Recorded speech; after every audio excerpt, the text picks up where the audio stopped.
Just look at the size of some of these Cylindra beets.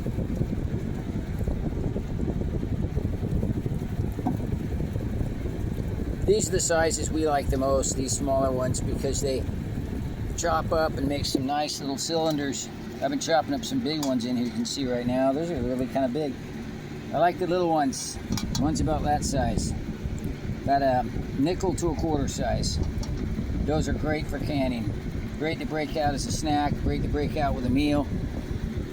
The bigger ones, you know, that's more what you're gonna get when you start growing the round ones and you chop them up and all. But the Cylindra beets are typically gonna produce these smaller ones unless there's really rich humus, and this particular bed did have some rich humus, and that's why we've got some of these bigger ones. But typically you fine-tune that soil and the conditions, and you're going to come up with ones like this that produce a nickel to a quarter size of a cut.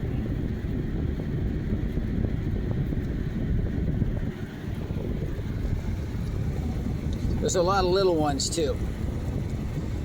We don't go much beyond the end of May for harvesting these, folks.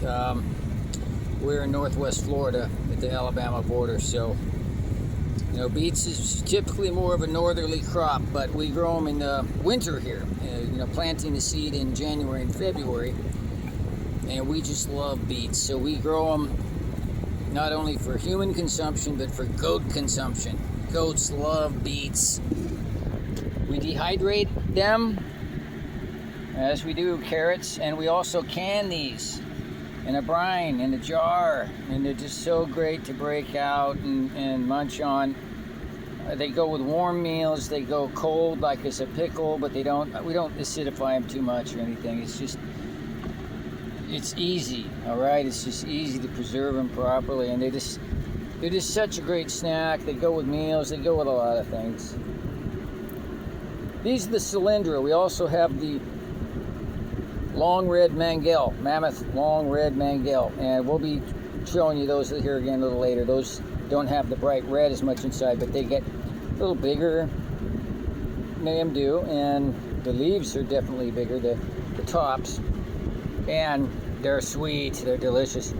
By the way, all the leaves right now are from those are in these two stainless steel dehydrators here.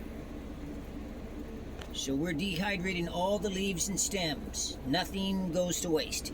They've all been sorted. Any rotted leaves have been taken out. Each beet has been scraped. The part that was above the ground, any soil, anything that's on there has been scraped off. See that? So they're very clean. They've been washed off with a hose very well, very thoroughly. So everything's clean, no dirt, no anything bad, nothing bad. It's all clean and good.